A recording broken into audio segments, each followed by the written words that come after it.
Eu não sei se vocês viram, mas eu já coloquei lá no Cigar, coloquei hoje pela manhã, né? Tanto os slides quanto a apostila dessa segunda unidade, pelo menos dessa parte agora de análise integral, né? Que vão ser essas próximas 2, 3 aulas. E vou também colocar a parte de análise diferencial, que serão as aulas seguintes, certo? Então, agora que a gente começa a falar sobre análise diferencial análise integral dos escoamentos, a ideia é a seguinte, que a gente tem todo um conjunto de ferramentas que já foram desenvolvidas, né, para uns sistemas, equações e tudo mais, mas a gente vai precisar fazer uma adaptação para a formulação de volumes de controle, né? E quem vai fazer isso para a gente vai ser o teorema de transporte de Reynolds. Então, essas vão ser as ferramentas que a gente vai usar agora para poder estar analisando esses escoamentos dos fluidos, certo? Então, vou começar aqui a apresentação rapidamente. Não tão rapidamente quanto eu queria, porque parece que o computador tem vontade própria, né? Mas o que acontece, né? A problemática que a gente vai ter que resolver é essa daqui, né? Quando a gente estava falando lá na primeira unidade a respeito de escoamento de fluidos, né? A gente disse que tinha 2 formas da gente fazer isso, né? Através da formulação de sistemas, que era o método de descrição lagrangiano, que a gente pegava uma partícula fluida e seguia essa partícula ao longo do escoamento, né?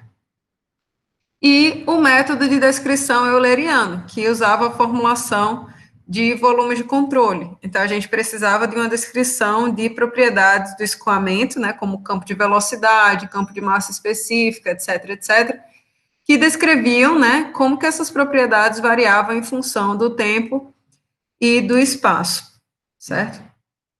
Então, existem propriedades, né, que são, a gente chama de propriedades intensivas e propriedades extensivas, né?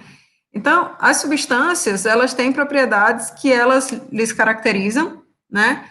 E essas propriedades, elas podem ser aditivas ou não. Por exemplo, temperatura. A temperatura de um sistema, ela não é uma propriedade aditiva, né? Eu não vou somando as temperaturas de partes do sistema, né?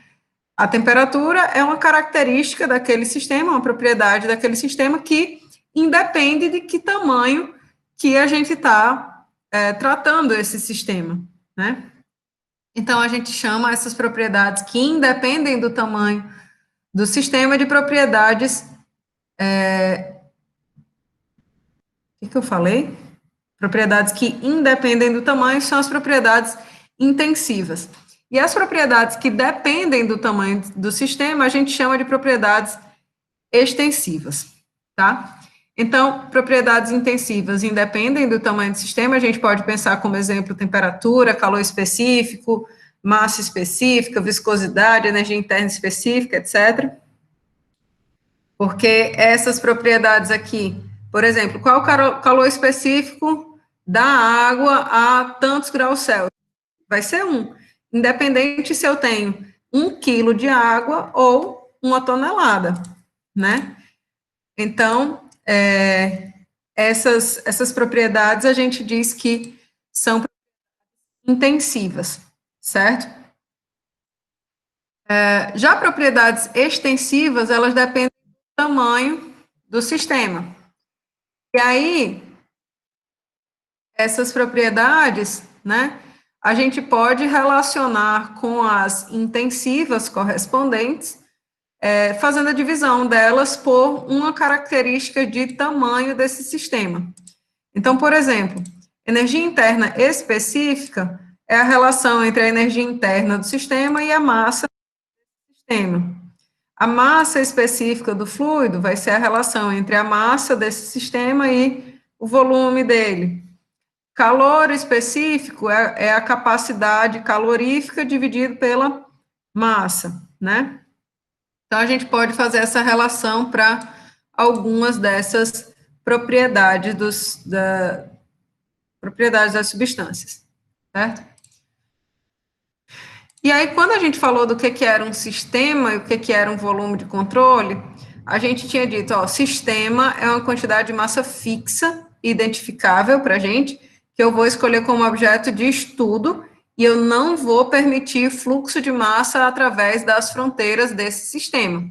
Então, aqui, no caso, esse sistema seria composto por 0,18 kmol de metano e 0,274 kmol de butano, certo? Esse sistema está uma dada temperatura, uma dada pressão, etc. Então, aqui a gente tem as propriedades características desse sistema e não vai haver, nesse problema aqui, nenhum fluxo de massa através das fronteiras desse sistema. Independente se essas fronteiras são físicas ou se são fronteiras imaginárias, tá certo? Quando a gente falou de volume de controle, a gente falou na perspectiva de uma região que a gente queria observar, através da qual podia existir o fluxo de massa, né, através dessas fronteiras. Então, percebam que são ideias distintas, né, para a gente trabalhar na perspectiva dos escoamentos de fluidos.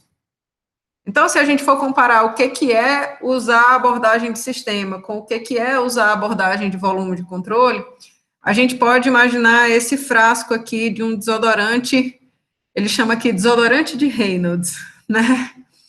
Então, se a gente observar aqui esse frasco de desodorante de Reynolds, que contém uma massa aqui de desodorante, se eu observar isso aqui sob a perspectiva de um sistema, na hora que eu apertar essa válvula aqui, simplesmente a massa que estava contida aqui dentro do frasco, ela sai de dentro do frasco, mas toda ela continua a ser considerada o sistema, né? O sistema não é uma quantidade de massa fixa, né?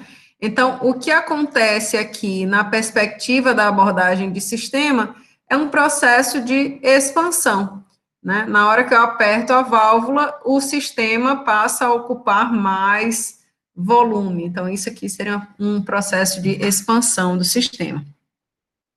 Ao passo que, se eu olhar esse mesmo frasco na perspectiva de um volume de controle, né? Se eu só olhar aqui esse frasco como sendo meu volume de controle, eu apertar aqui a válvula, o fluido que vai sair desse volume de controle, né, ele está descarregando esse volume de controle, né, vai existir o fluxo de massa através das fronteiras do volume de controle. Então, percebam que é o mesmo processo, mas se você observa ele da perspectiva de sistema e da perspectiva de volume de controle, são coisas diferentes, né? O resultado, digamos assim, da análise é distinto, certo? E o que a gente vai fazer agora é tentar juntar essas duas perspectivas, né? Quem vai fazer essa união é o teorema de transporte de Reynolds, porque nem sempre a gente consegue identificar e acompanhar a mesma massa de fluido em todos os instantes de tempo, né? Então, a gente vai precisar abandonar essa formulação de sistema para tratar desse problema da perspectiva de volume de controle, certo? E, além disso, em geral, a gente não está interessado no movimento de uma dada massa de fluido específica, né? Mas no efeito que esse movimento do fluido causa sobre algum equipamento, sobre a asa de um avião, sobre uma turbina, sobre, enfim, certo? Então, a gente precisa avaliar essa perspectiva na ideia de volume de controle, certo? Então, a gente vai pegar todas aquelas equações que a gente já conhece, que vocês já trazem na bagagem de vocês, que foram desenvolvidas para sistema. Quais equações? Conservação de massa, energia, segunda lei de Newton, conservação do momento angular e geração de entropia, né, que é a segunda lei da termo, e vai usar alguma ferramenta, que é justamente o teorema de transporte de Reynolds, para obter essas mesmas equações na forma de equações para volumes de controle, certo? Então, o TTR vai fazer esse serviço de ligação de um processo da formulação das equações que a gente já conhece para essas equações para volume de controle. Tudo certo até agora, meu povo? Todos sobrevivendo até aqui o que eu falei? Todos bem?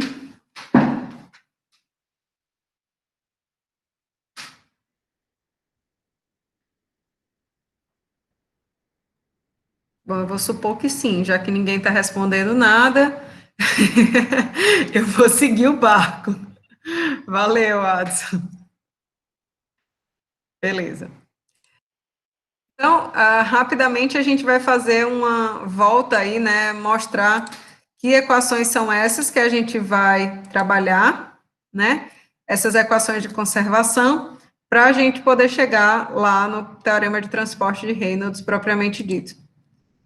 Me dá uma raiva esse negócio aqui do Google, eu tenho vontade de apagar ele, mas ele não sai enquanto ele não quiser.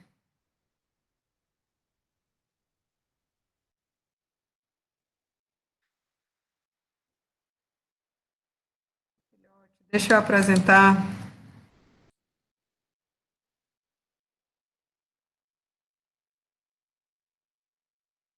Pronto. Então, que equações vão ser essas que a gente vai tratar, né? Equação de conservação da massa, conservação do momento linear, energia, principalmente essas três, certo? Equação de conservação do momento angular, especialmente a galera que vai fazer depois a ênfase em engenharia mecânica, vai precisar dar mais um reforço nisso aqui. E a segunda lei da termodinâmica, ela vai estar servindo para essa parte da segunda lei, vai estar servindo para aquelas pessoas que querem, né, seguir na área de estudos em engenharia aeroespacial, hipersônica, enfim. Isso aqui vai dar um embasamento legal para a próxima etapa, né, para um mestrado, enfim, do pessoal. Então, primeira equação, né, equação de conservação da massa. E aí a gente vai fazer, pessoal, simplesmente leitura direta do que está escrito na definição. Se ele diz na definição que o sistema é a quantidade de massa fixa e identificável, quer dizer que a massa do sistema não varia com o tempo. Então, taxa de variação da massa do sistema com o tempo é nula, né? E eu posso expressar toda essa massa do sistema como sendo a integral de massas infinitesimais desse sistema, que pode, né, por sua vez, ser expresso aí pela integral da massa específica vezes o volume infinitesimal desse sistema ao longo de todo esse sistema, certo? Então, bastante simples, equação de conservação da massa. A gente sabe que a massa não se cria, né? Então, se eu tenho uma massa fixa, ela não vai variar ao longo do tempo dentro desse sistema. Segunda equação seria a equação da conservação do momento linear, né? Então, a gente sabe que o momento linear para uma partícula, né, ou para um objeto, vocês devem ter visto isso anteriormente lá na física como sendo o momento linear de um objeto, e aí você dizia assim, como que é uma colisão elástica, uma colisão inelástica, né, e avaliava essas condições para uma partícula, lá na física 1, né? Então, o momento linear é esse produto da massa vezes a velocidade da partícula. Então, se eu tratar como a taxa de variação desse momento linear, a gente consegue ver que isso resulta no produto m dv/dt. Aí você vai me dizer assim, mas professora, isso aqui é um produto, né? Pela regra da cadeia, eu devia escrever isso não dessa forma que você colocou. Eu devia escrever isso como isto aqui. Né? taxa de variação do momento pela regra da cadeia seria, vamos lá, eu fiz na ordem errada aqui, mas tudo bem, a mesma coisa, né? O primeiro vezes a derivada do segundo, mais o segundo vezes a derivada do primeiro, não é isso?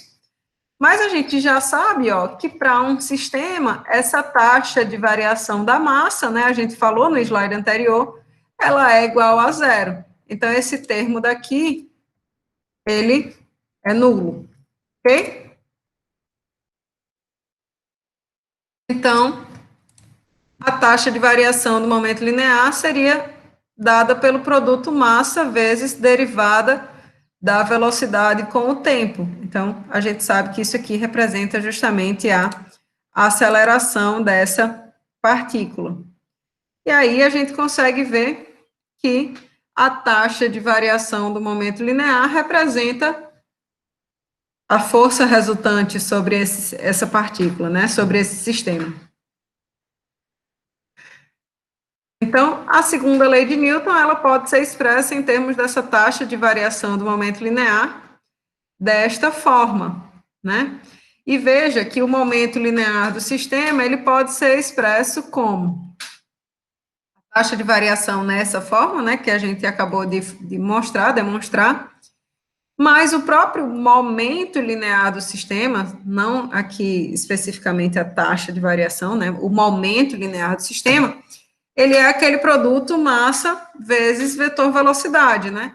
Então, eu posso fazer uma integração da velocidade de todos os infinitesimais de massa ao longo da massa desse sistema, né? E podemos também, né, ao invés de integrar ao longo da massa desse sistema, podemos também fazer a integração ao longo do volume desse sistema, se a gente tomar esse produto dm como sendo se a gente tomar esse infinitesimal de massa dm como sendo o produto da massa específica vezes o volume de um volume de controle infinitesimal. Certo? De um volume infinitesimal desse sistema, quer dizer. Então, dúvidas até agora?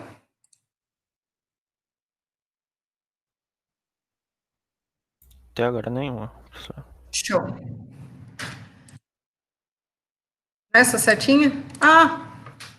Obrigada.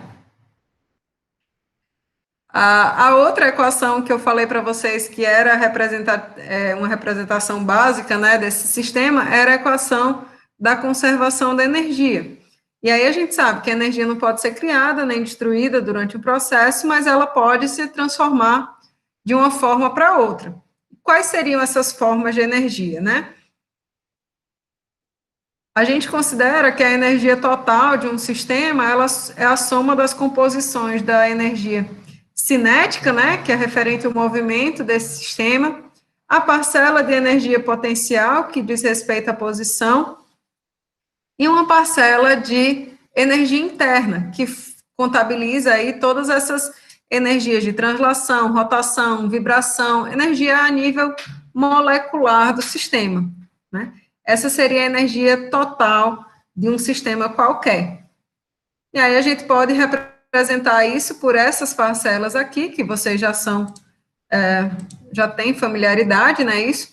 Mas se eu quiser representar isso aqui de forma específica, né, eu posso dividir essa energia total pela massa do sistema, e aí a energia específica desse sistema fica sendo essa representação, pode ser representada dessa forma, né? Uma parcela cinética, uma parcela de energia potencial e uma parcela de energia interna específica. Beleza?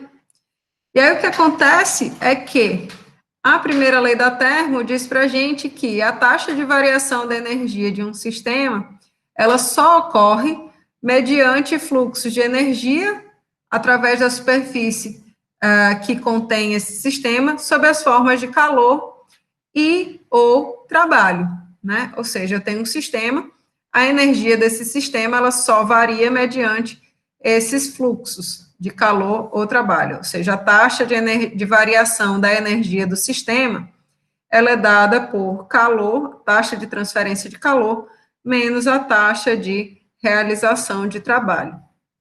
Aqui nessa convenção, pessoal, a gente adota esses sinais que estão na figura, tá? Então, trabalho realizado, transferência de calor para dentro do sistema é uma quantidade positiva de energia que o sistema adquire. Trabalho realizado sobre esse sistema é um trabalho com sinal negativo. Por quê?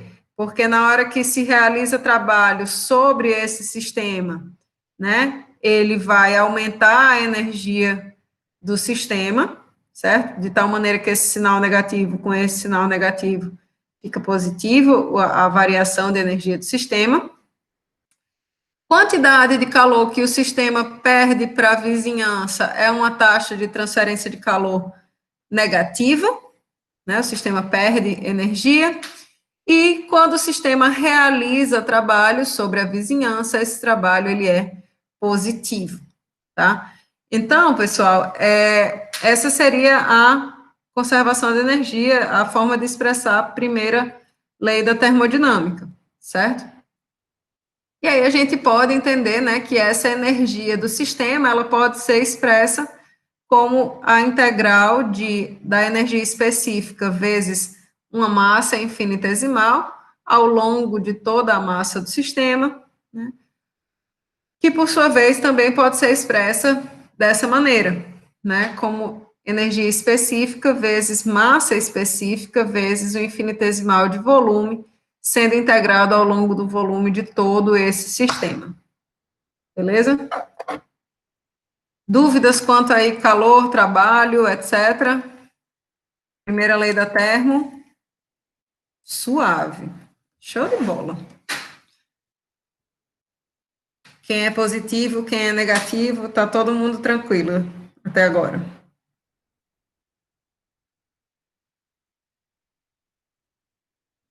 Show.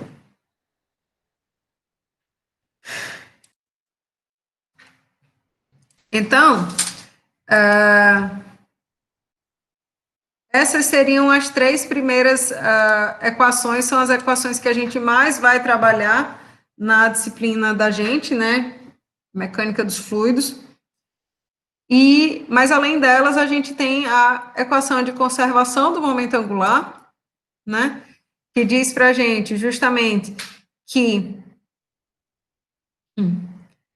a taxa de mudança do momento angular do sistema, ela vai ser igual à somatória de todos os torques que agem sobre esse sistema, tá?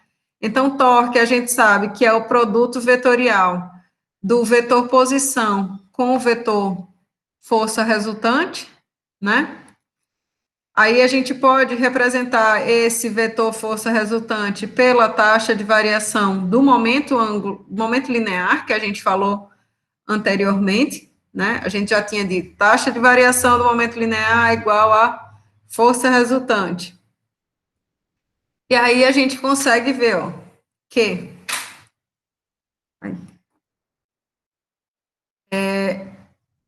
a quantidade de momento angular, ela vai ser o produto, ela é o produto angular da posição vezes o momento linear, certo?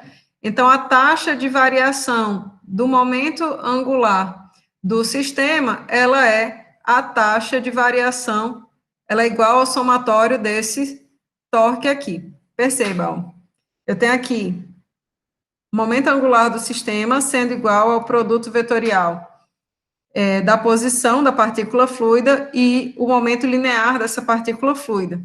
Se eu tomar a taxa de variação desse momento linear, então eu fico com a taxa de variação, que é o torque, taxa de variação do momento linear, que é o torque, sendo igual a R produto vetorial dP dt, certo? E aí, seguindo a mesma linha de raciocínio que a gente trouxe nos momentos anteriores, né, o momento angular do sistema, ele vai ser dado aí por esse produto,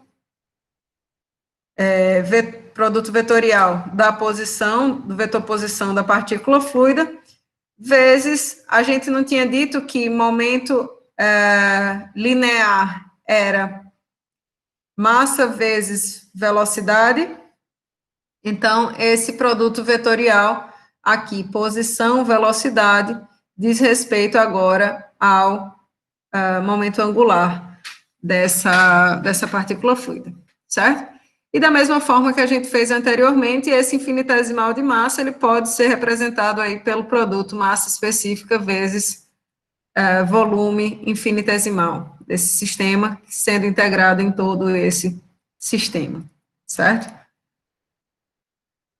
A última das equações básicas para formular o estado, né, de um sistema seria a segunda lei da termo.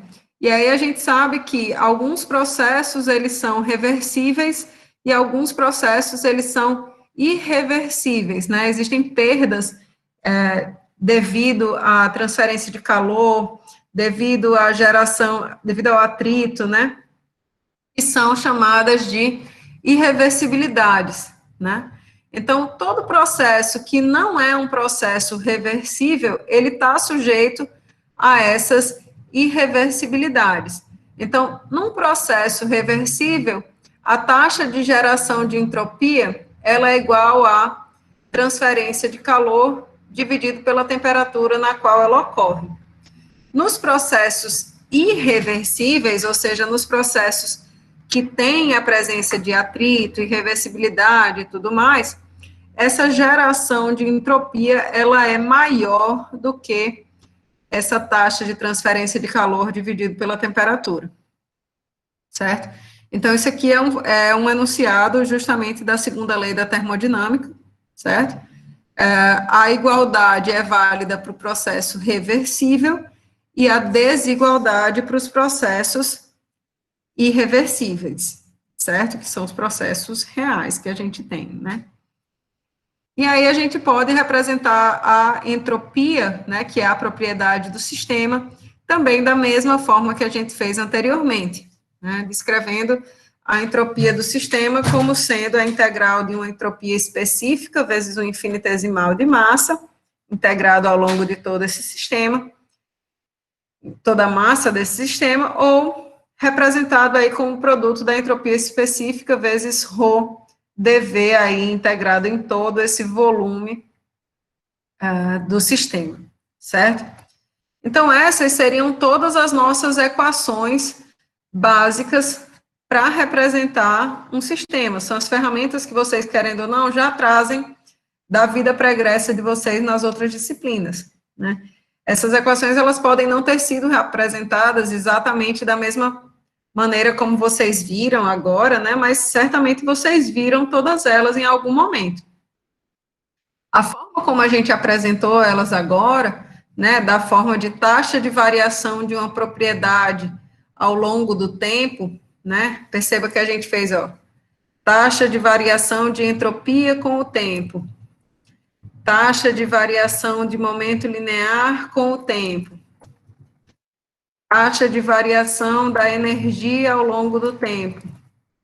Então, todas essas equações, elas foram representadas, né, aqui como taxa de variação de uma propriedade do sistema ao longo do intervalo de tempo. E aí, a gente fez isso propositadamente, né? Por quê? A taxa de variação de uma propriedade extensiva, né?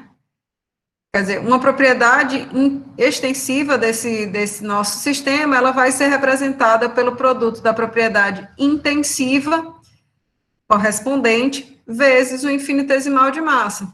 Então, momento linear do sistema. Vamos supor aqui que no lugar desse N eu tivesse aqui P, né?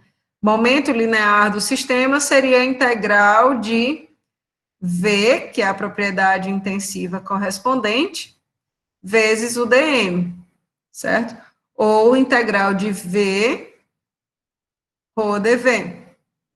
Se eu fosse fazer essa mesma lógica para a energia interna, energia total do sistema, aqui eu teria E do sistema, integral de Ezinho dm ou Ezinho ρ dV, certo? Então, essa tabela daqui, ela representa para a gente justamente a correspondência de uma propriedade extensiva do sistema com sua intensiva, certo? E aí, a história que a gente vai ter que tratar é que essas equações, elas foram desenvolvidas para sistemas, então não existe fluxo através das fronteiras do sistema. Então, eu posso permitir transferência de calor e trabalho, mas a massa do fluido, ela não é considerada que exista fluxo dela através das fronteiras, né? Então, a gente vai transpor essa ideia da formulação para sistemas para a ideia de volume de controle. E aí, quem vai fazer isso, essa ligação do que a gente já conhece com o que a gente ainda não conhece, é o chamado teorema de transporte de Reynolds, certo? Tranquilos até aqui, senhoras e senhores? Por enquanto, sim. Ótimo. Show de bola. Então, o teorema de transporte de Reynolds, ele é essa relação entre sistema e volume de controle, e vai unificar as equações que a gente já conhece para a formulação de volume de controle e converter a forma de observar, né, o que a gente já conhece para a perspectiva lagrangiana para a ideia da perspectiva, o método de análise euleriano, certo? Como que isso vai acontecer?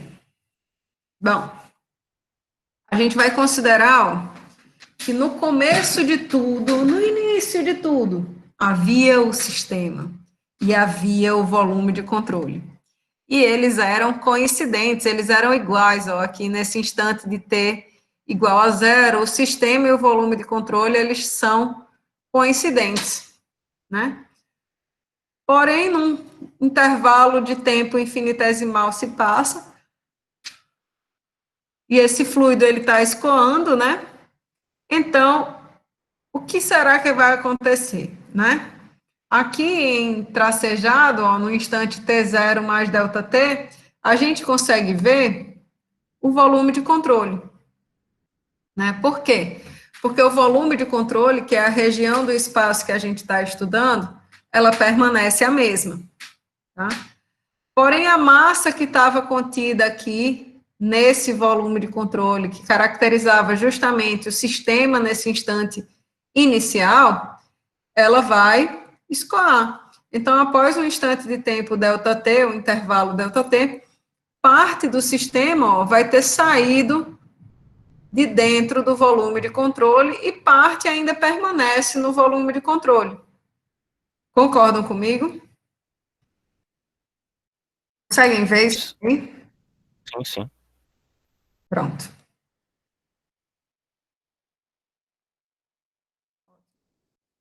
Então, nesse instante T0 mais ΔT, a gente tem que sistema e volume de controle são quantidades, né, que não são mais iguais.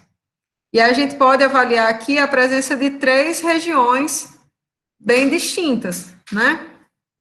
A primeira região aqui, ó, que ele destaca, ela representa simplesmente o volume de controle. É uma parte do volume de controle que já não tem mais nenhuma massa do sistema, certo? Nessa região 1. Essa região 2 aqui, ó, é uma parte do volume de controle que ainda tem uma parcela da massa do sistema, certo?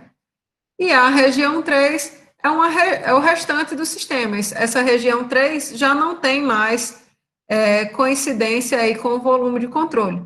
Então, a gente tem três regiões, nas quais a região 1 e 2 são regiões do volume de controle, né, dizem respeito ao que é o volume do meu volume de controle, e as regiões 2 e 3 dizem respeito ao sistema, é a massa que ainda tem do sistema, a propriedade, né, na realidade, a região que ainda é sistema dentro do volume de controle e uma região que só é sistema e que já saiu desse volume de controle, certo? Se a gente quiser avaliar a taxa de variação de qualquer propriedade do sistema, qualquer propriedade, massa, velocidade, qualquer uma, né? Como que a gente podia fazer?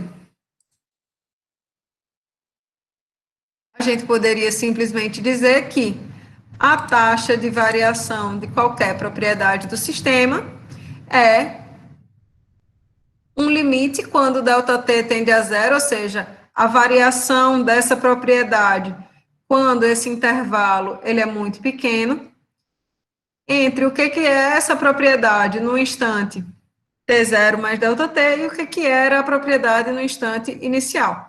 Então, isso aqui é a definição de derivada, né, pessoal? A taxa de variação de qualquer coisa, limite, quando ΔT tende a zero, da propriedade no instante posterior, menos no instante anterior, dividido pelo intervalo de tempo, certo? Perceba que a propriedade do sistema nesse instante posterior, né, esse primeiro termo aqui, ele diz respeito a essa condição, T0 mais ΔT. Então, a propriedade do sistema no instante posterior diz respeito às regiões 2 e 3, né? Então, propriedade na região 2 mais propriedade na região 3 em T0 mais ΔT.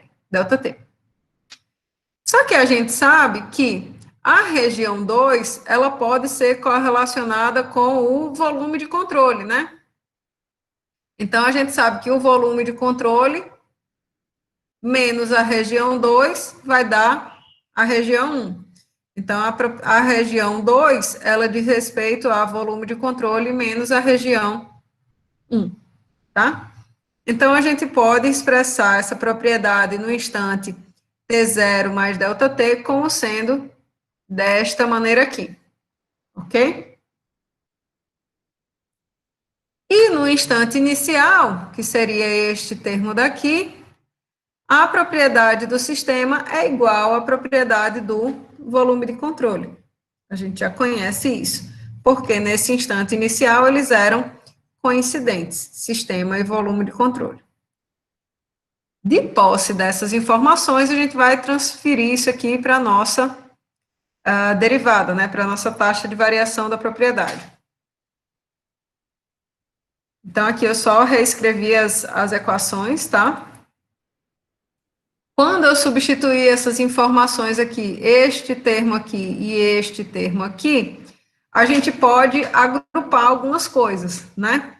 Então, propriedade do volume de controle em T0 mais ΔT, menos propriedade do volume de controle em T0, vai ficar sendo um termo. Todo mundo consegue ver que isso acontece? Porque a gente tem, ó, propriedade do volume de controle em T0 mais ΔT, menos essa região 1 em T0 mais ΔT, mais a região 3 em T0 mais ΔT. Então, eu só fiz separar esse termo aqui em 3 termos, certo? Então, limite desse primeiro termo, do volume de controle, menos em T0 mais ΔT, menos esse menos daqui, deixa eu começar a riscar, porque esse termo é este, certo? Este termo é este termo é este, e este termo é este. Então, a gente sabe que o limite da soma, né, é a soma dos limites, limite da subtração, subtração desses limites, tá? Então, aqui foi simplesmente um rearranjo para deixar os termos referentes às propriedades do volume de controle, ó. Nos instantes T0 mais ΔT e ΔT juntos, e os demais termos isoladamente, tá? Então, percebam que a gente tem 3 termos para trabalhar, 1, 2 e 3. E esse, a gente vai avaliar cada um especificamente, né, isoladamente. Esse primeiro termo aqui, ó, ele diz respeito a um limite quando ΔT tende a zero, da taxa de variação da propriedade no volume de controle, dividido pelo intervalo de tempo. Então, esse termo aqui pode ser expresso como uma taxa de variação dessa propriedade eta qualquer, tá? E a propriedade eta, ela pode ser expressa como uma integral da propriedade intensiva correspondente vezes a massa específica vezes um dV, certo? Dúvidas, senhoras e senhores?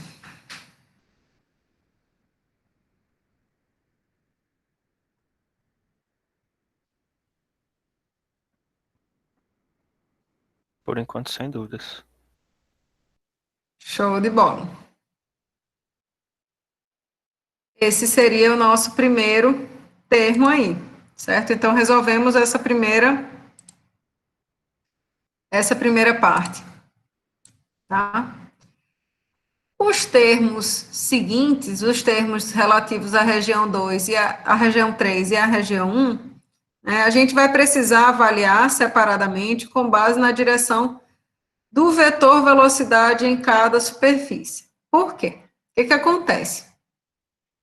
Se a gente considerar, né, que eu tenho aqui, por exemplo, uma superfície que seja, sei lá, a superfície, a região de saída lá do meu volume de controle, certo? Essa superfície, ela tem aí um infinitesimal que caracteriza a sua área, certo? A velocidade v forma um ângulo qualquer com esse infinitesimal de área daí, e a gente consegue ver que a partícula fluida que ela está viajando a uma velocidade v, ela percorre um caminho ΔL num instante de tempo ΔT, certo? Se a gente considerar esse elemento cilíndrico aqui, a gente sabe que o volume dele seria o produto da área aí com esse comprimento, né, ΔL. Como a gente está considerando essa área, né, uma quantidade vetorial, cuja normal representa essa área, então esse volume seria dado por esse produto escalar aqui, justamente para a gente poder contabilizar qualquer tipo de configuração espacial, tá? Então, esse ΔL, ele pode ser expresso pelo produto V ΔT, velocidade vezes intervalo de tempo. Lembrando, né, que isso aqui é um produto escalar, né, entre a área e a velocidade.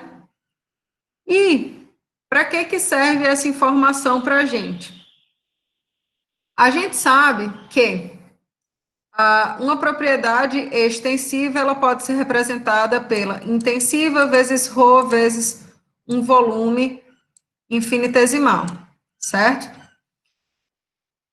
Aqui a propriedade intensiva infinitesimal, tá? Então, se isso aqui pode acontecer, eu posso representar esse volume aqui como sendo esse produto que a gente desenvolveu aqui, né? Então, esse volume de um volume de controle, né, através do qual esse fluido vai estar escoando, ele vai ter essas dimensões, certo? Então, se eu tomar um limite em que isso daqui tende a zero, eu vou ter que integrar essa quantidade aqui infinitesimal.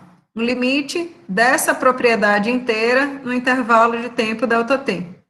Então, eu vou pegar essa propriedade inteira aqui, digamos assim, que seria a integral dessa quantidade aqui infinitesimal. Então, a integral ao longo dessa superfície de controle da quantidade infinitesimal, dividido por ΔT, seria eu pegar isto daqui e integrar ao longo de toda a superfície de controle, né? Dividir por esse intervalo de tempo ΔT. Então, percebam que isso daqui são coisas que se cancelam, né? Então, eu deixo de ter essa necessidade de fazer esse limite, e aí eu fico simplesmente com a integral de eta rho v escalar dA, certo? Isso aqui seria para a gente justamente esse segundo termo lá da nossa equação. Percebam que essa região aqui, então, se a gente voltar, né, para a formulação que a gente estava fazendo, o primeiro termo a gente já tinha resolvido, né, esse primeiro termo vale justamente isso daqui.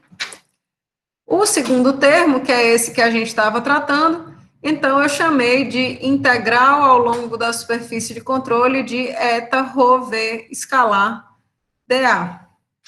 E o terceiro termo, ele diz respeito a uma região exatamente igual a essa região 3. Porém, na região 3 eu tenho essa configuração aqui de saída, né, do fluido dessa superfície de controle, enquanto que na região 1 a gente tem justamente a entrada do fluido, né? Então, aquele vetor velocidade, ele aponta na direção oposta, certo? Então, se a gente for fazer essas substituições aqui, a gente consegue ver que a superfície de controle que ele está tratando aqui, ó, uma parcela diz respeito a essa integração aqui ao longo da superfície de controle aqui, do volume de controle, que faz fronteira com a região 1, e a outra parcela diz respeito a essa integração aqui ao longo da região 1, né? Então, quando eu faço essas quando a gente percebe, né, que a gente tem que integrar ao longo desses dois termos aqui, né, através da superfície de controle na região 3 e através da superfície de controle na região 1, na realidade, a gente tem uma integral ao longo de toda a superfície de controle daquele volume de controle, certo? Então, essa equação aqui, pessoal, é a nossa equação do teorema de transporte de Reynolds, certo? Ela vai ser capaz aí de fornecer para a gente a relação da taxa de variação de qualquer propriedade do sistema com as propriedades do volume de controle, certo? Então, a gente diz, ó, que o teorema de transporte de Reynolds, ele unifica o sistema com a formulação de sistemas com a formulação de volume de controle, certo? E o que quer dizer essa ruma de integral, essa ruma de derivada? A pessoa olha para essa equação, já se desespera, né? O que a gente vai fazer com isso aí, né? Não precisa se desesperar, certo? Então, esse primeiro termo, se a gente for ler matematicamente cada uma dessas coisas, tá? O que quer dizer cada um? O primeiro termo da equação do TTR, ele diz que a taxa de variação de qualquer propriedade extensiva do sistema é igual à taxa de variação, ρT, da propriedade contida dentro do volume de controle, mais o fluxo líquido da propriedade através da superfície de controle.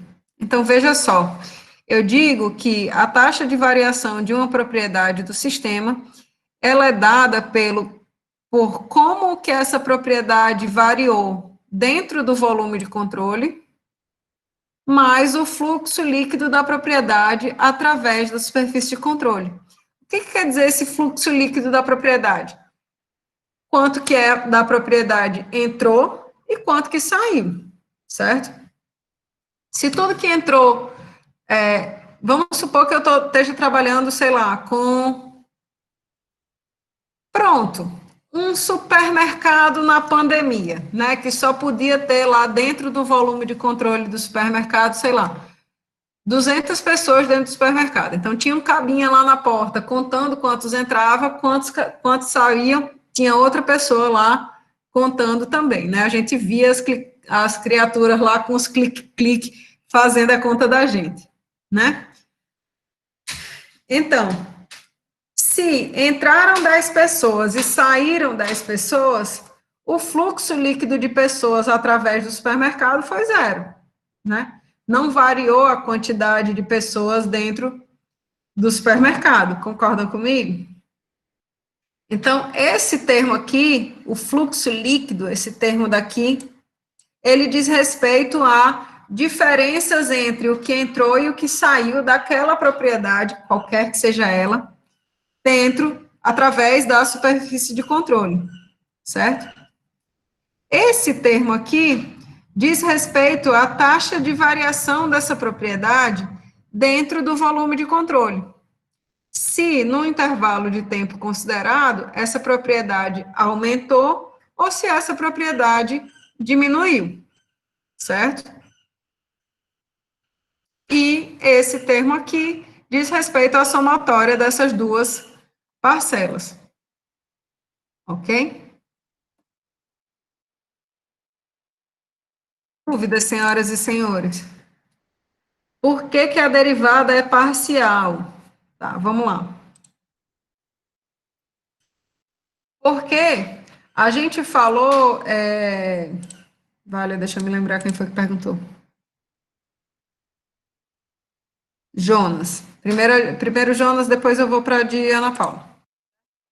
Jonas queria saber por que que essa derivada aqui é parcial. Por quê?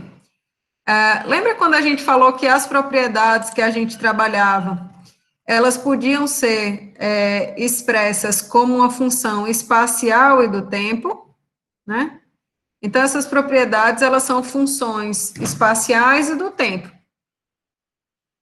No caso, a gente está avaliando a taxa de variação temporal. Então, diz respeito a uma variação, né, uma derivada parcial que a gente coloca ali, certo? A derivada... Entendeu, Jonas? Deu tudo certo? Beleza. Ana Paula está perguntando se a derivada da integral não dará zero. Vamos lá para a equação de volta. Essa derivada aqui...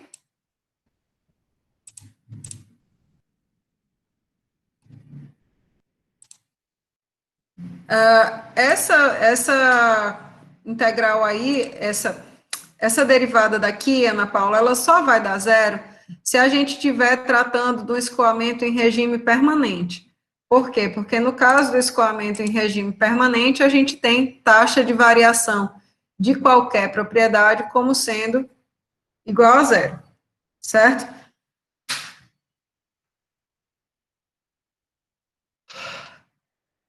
Isso vai ficar bem claro quando a gente começar a tratar agora, mais adiante, de conservação da massa, tá? Esse termo aqui, ele só é nulo realmente se a gente estiver tratando do escoamento em regime permanente, ok? Você vai ficar bem mais visual agora que a gente começar a falar de conservação da massa, certo? Aí a gente tira mais dúvidas, beleza? Então, pessoal, aqui as coisas ganham um nome mais bonitinho, né? Equação da continuidade. Mas a equação da continuidade, ela vai trazer para a gente justamente a representação da conservação da massa, tá? Então, a gente dizia que para um sistema, taxa de variação da massa, dmdt, era igual a zero por conta da definição. Sistema é uma quantidade de massa fixa e identificável. Então, se é uma massa fixa, não existe variação. Então, para um sistema, a gente dizia que dmdt era igual a zero. e eu podia expressar essa massa de qualquer forma que me fosse conveniente, né? Sendo dessa forma, dessa integral ou desta. O TTR diz para a gente que taxa de variação de qualquer propriedade do sistema é a taxa de variação dessa propriedade no volume de controle mais o fluxo líquido dessa propriedade através da superfície de controle. Então, o que a gente vai fazer é dizer que M, que é a massa do sistema, é justamente essa propriedade extensiva do sistema, e N, esse etazinho, ele vai corresponder justamente a 1. Por quê? Porque eta é a propriedade intensiva. Então, eu vou pegar, né, a ideia é que eu pegue essa massa e divida por uma característica do sistema, a própria massa do sistema. Então, massa dividido por massa, eta fica sendo igual a 1. Assim sendo, a nossa equação da continuidade fica sendo dessa forma. Onde tinha N, virou M de massa. Onde tinha eta, aqui é a unidade, aqui é 1. E a gente tem a nossa equação da continuidade para a formulação integral. Só que perceba que da definição que a gente fez lá da equação para o sistema, esse dm dt aqui, ele é zero, né? Pela definição do sistema, taxa de variação da massa do sistema é nula, porque a massa é fixa. Então, a gente fica somente com esse outro lado da equação. Taxa de variação da massa contida no volume de controle,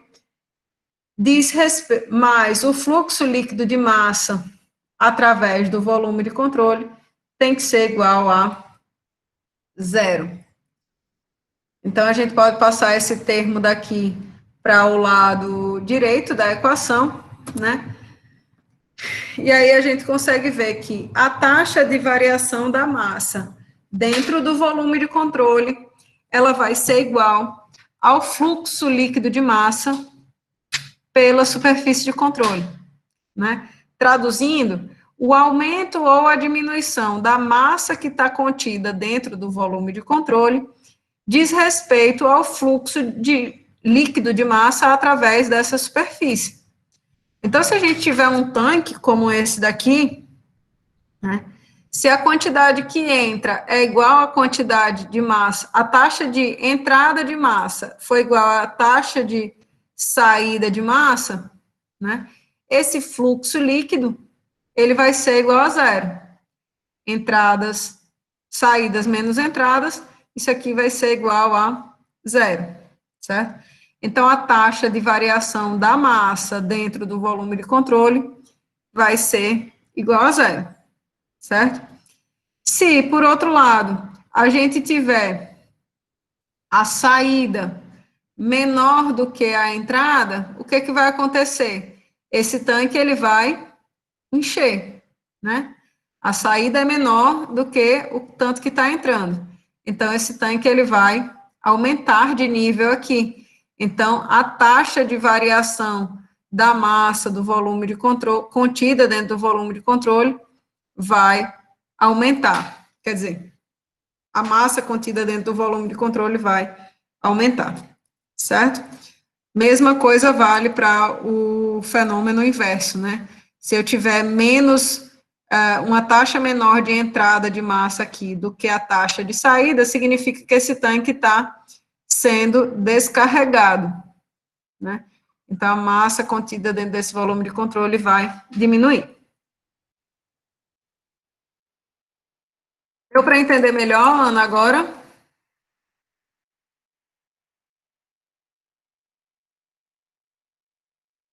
Mais claro, né? Ótimo. Nada? Dúvidas, meu povo, até agora, do que eu estou falando dessa equação da continuidade? Está dando certo? Não está dando certo? Até agora tudo ok. Porque essa parte eu não tinha dado, né, efetivamente em sala de aula para vocês no presencial. Então, aqui é dúvida só quando fizer a lista.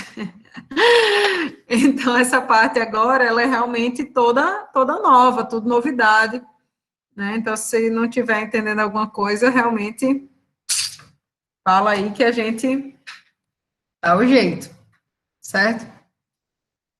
Bom, vou continuar com os casos especiais da equação de conservação de massa. Se der tempo, a gente faz um exercício aqui, ainda na aula de hoje.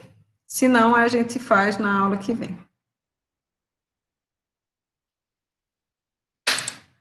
Então, a nossa equação da continuidade, né, ela é desta forma, né? Ela representa a taxa de variação da massa contida dentro do volume de controle mais o fluxo líquido de massa através da superfície de controle. Então, se o fluido ele é incompressível, significa que a massa específica do fluido ela é constante, né? Se ela é constante, ela pode sair tanto dessa integral quanto dessa derivada e dessa outra daqui, né? Dessa maneira, a gente tem ρ desse lado da equação, ρ aqui também, então, a gente pode expressar a equação da continuidade para fluidos incompressíveis dessa forma aqui. Taxa de variação da integral do volume de controle, mais o fluxo líquido desse produto VDA através da superfície de controle, certo? Só que veja só, se o volume de controle ele é constante, né, eu estou observando sempre a mesma região, essa região tem a mesma forma, tem o mesmo tamanho em todo o instante que eu estou observando, então não faz sentido eu trabalhar com essa derivada do volume de controle, porque o volume de controle é constante. Então, nesse caso de fluidos incompressíveis, a equação da continuidade se resume a a integral do produto V escalar dA em toda a superfície de controle é igual a zero, né? E V escalar dA tem dimensão justamente de comprimento ao cubo por tempo, né? Metros cúbicos por segundo, se a gente for falar em unidades do SI, certo? Essa quantidade aqui a gente chama de vazão volumétrica do fluido.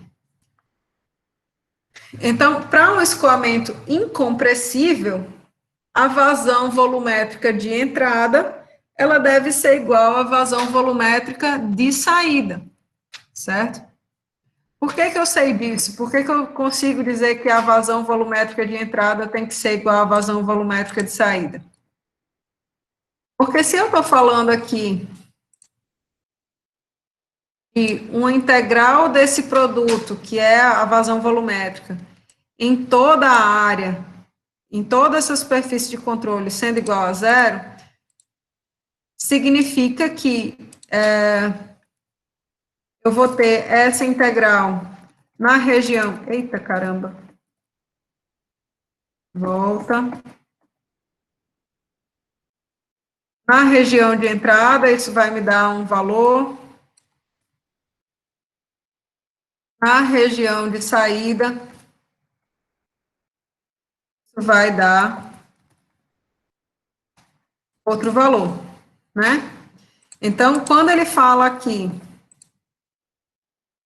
que a vazão volumétrica na seção de entrada tem que ser igual à vazão volumétrica na seção de saída, é porque a equação da continuidade me disse que a integral de V escalar dA em toda a superfície de controle tinha que ser igual a zero, certo?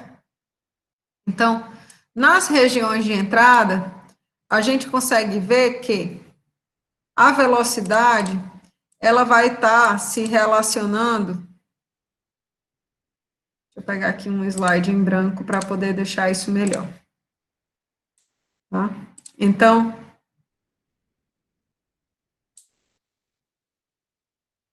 eu vou fazer aqui um volume de controle o mais simples possível, só para isso ficar explícito, tá, pessoal?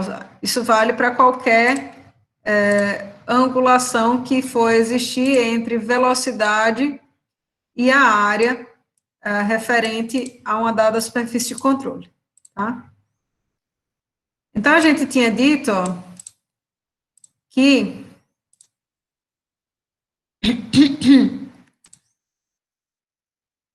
quando a gente fala de uma superfície de controle, a gente sempre diz que existe um normal, uma direção normal que caracteriza essa área, né? E essa normal sempre aponta para fora da superfície de controle, certo? Se numa região de entrada a gente tiver essa situação que eu estou ilustrando, né?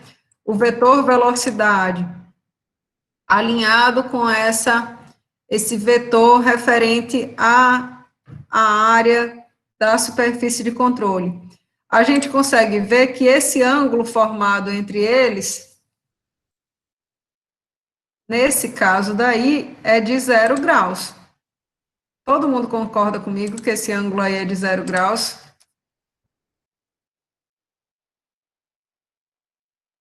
Sim. Já vou. Então, aqui eu tenho θ igual a 0 graus. Significando que o produto escalar entre essas duas coisas, né?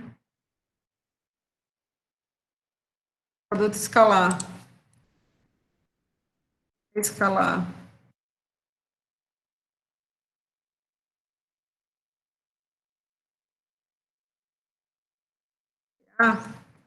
Que é justamente o módulo de um vezes o módulo de outro, V, vezes dA, vezes o cosseno desse ângulo que está sendo formado entre eles.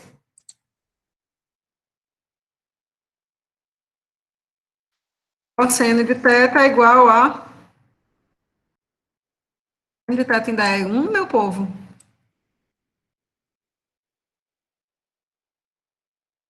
Então, nessa região, a gente teria essa condição, certo? Se a gente for observar uma região de saída, né,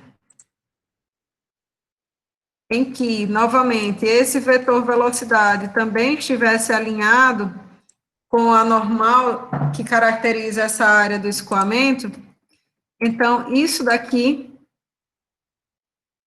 esse produto escalar aqui, ele tem esse módulo, né? Por quê? Porque o ângulo seria de 180 graus. Então, nas regiões de entrada, a gente tem esse produto escalar, né? Caso o ângulo seja de 0 graus, né, esse produto escalar tem valor positivo. Ao passo que nas regiões de saída, esse produto escalar tem valor negativo, menos V escalar dA, certo? Por que eu estou falando isso, né? Porque aqui, ó, eu coloquei para vocês que a integral de VDA na região de entrada, mais a integral de VDA na região de saída, tem que ser igual a 0. E aí podia alguém me dizer assim, não, mas professora, você está somando duas coisas, como que isso aqui vai ser igual a 0? Tá? Isso aqui pode ser igual a 0 se justamente a gente tiver algo como isso aqui, uma configuração velocidade área para ser dessa maneira. Porém, percebam que isso aqui também pode estar, a angulação dessas coisas pode estar de qualquer forma, tá? Então, eu posso ter essa relação entre velocidade e o infinitesimal de área de diversas configurações. Então, pode ser que eu tenha algo como isso em uma dada região, certo? Então, o que vai acontecer é que a gente simplesmente vai tratar o produto escalar entre a velocidade e esse infinitesimal de área. Beleza? Tudo certo até agora? Tudo certo. Então, excelente. Para o escoamento incompressível, né? A gente falou, então, que a vazão de entrada tinha que ser igual à vazão de saída, né? Como eu falei agora para vocês. E a gente pode também definir uma outra quantidade interessante, que é a velocidade média do escoamento em uma dada seção, certo? Então, a velocidade média, ela é dada aí pela razão entre a vazão, que seria a velocidade integrada, né, em toda essa área infinitesimal, dividido pela área total. Então, isso aqui seria nosso cálculo de velocidade média. Eu pego, né, esse termo referente à vazão ao longo de uma área qualquer, em alguma seção que eu tenha interesse, e divido pela área total, determino aí a velocidade média de um escoamento nessa seção, certo? E, por outro lado, né, eu estou falando do escoamento em regime permanente, ainda que o fluido que eu esteja tratando seja um fluido compressível, ou seja, que a massa específica varie. Se o regime é permanente, olha, meu Deus, o que foi que aconteceu? Sumiu. Voltar para onde eu estava. Eu estava lá no slide do 2490.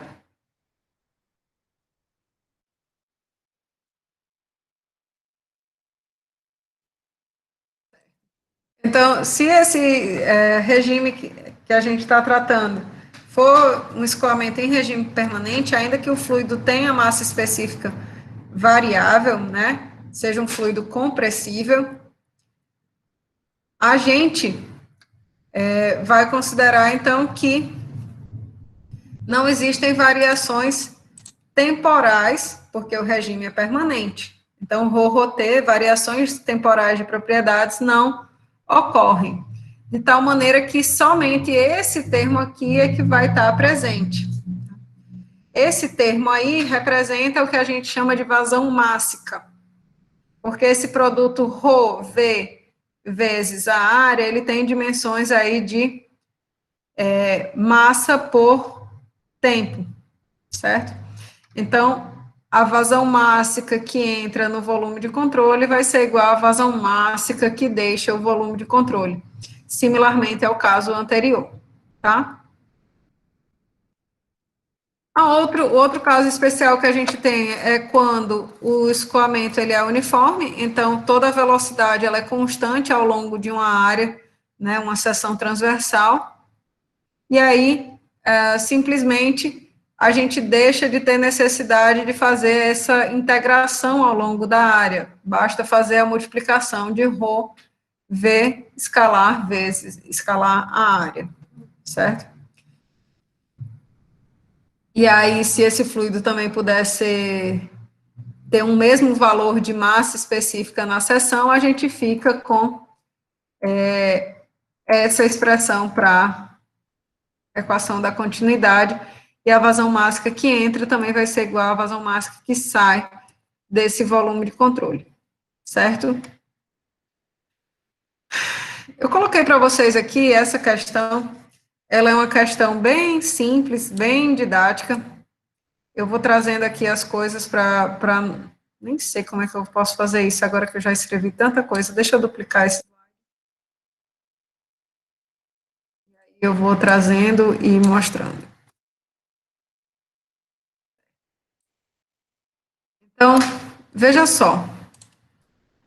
Nessa questão daqui, ele diz que um trecho de uma redução em um tubo de água tem um diâmetro de entrada de 50 milímetros e um diâmetro de saída de 30. A velocidade na seção de entrada, ou seja, a média através da seção, é de 2,5 metros por segundo, ele pede para que você determine a velocidade nessa seção de saída, tá? Então, a gente vai usar a nossa equação da continuidade. Perceba que a interpretação de texto aqui, pessoal, é fundamental para a gente resolver esses nossos problemas, tá? Ele fala de uma redução em um tubo de água. Água é um líquido ou um gás? É líquido. Líquido, em geral, tem massa específica constante, não é isso? Então, a gente já pode, de cara, dizer que a massa específica, ó, ela não vai ser importante para a gente nesse problema, certo? Além disso, ele não fala hora nenhuma em mudar a região que ele está analisando. Então, o volume do meu volume de controle é constante.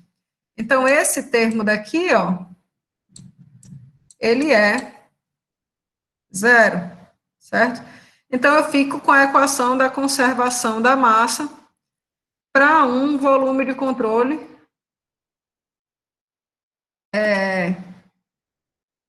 equação da conservação da massa para um fluido incompressível, certo? Seria essa equação que diz justamente que a vazão volumétrica de entrada tem que ser igual à vazão volumétrica de saída.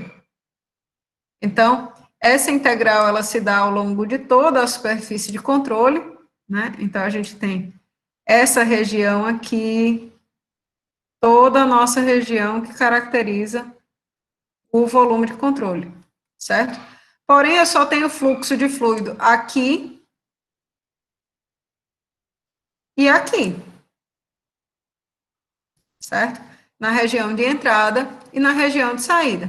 Então, essa integral ao longo de toda a superfície de controle, ela vai se resumir a dois termos, este e este. Na região de entrada, como eu falei para vocês naquele exemplo hipotético, né? A gente tem o produto escalar VDA, ele falou em uma velocidade média através da seção, então a gente pode considerar que existe um valor único médio de velocidade, que seria VE, em toda a seção de entrada, a área da seção de entrada, e perceba que nessa região, o ângulo formado entre esses dois vetores, ele é de 180 graus. Cosseno de 180 vale menos 1. Aplicando o mesmo raciocínio para a região de saída, o ângulo formado entre esses dois vetores é de 0 graus, certo? Então, a gente teria essa expressão daqui, certo? Então, velocidade de entrada vezes a área de entrada seria igual a velocidade de saída vezes a área de saída. Isso aqui é um tubo, certo? Tubos são tubulações circulares, né? São cilindros, né? Tem geometria cilíndrica.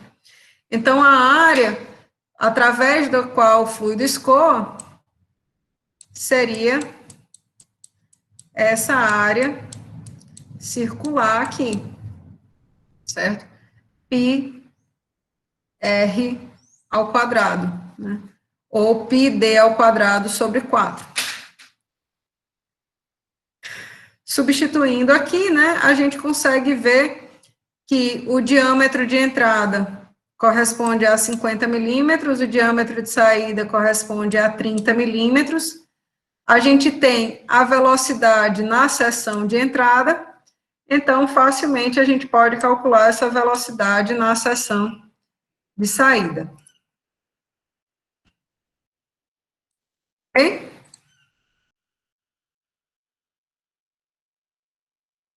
Eu vou colocar logo uma lista para vocês sobre essa parte de conservação de massa agora no SIGA-A.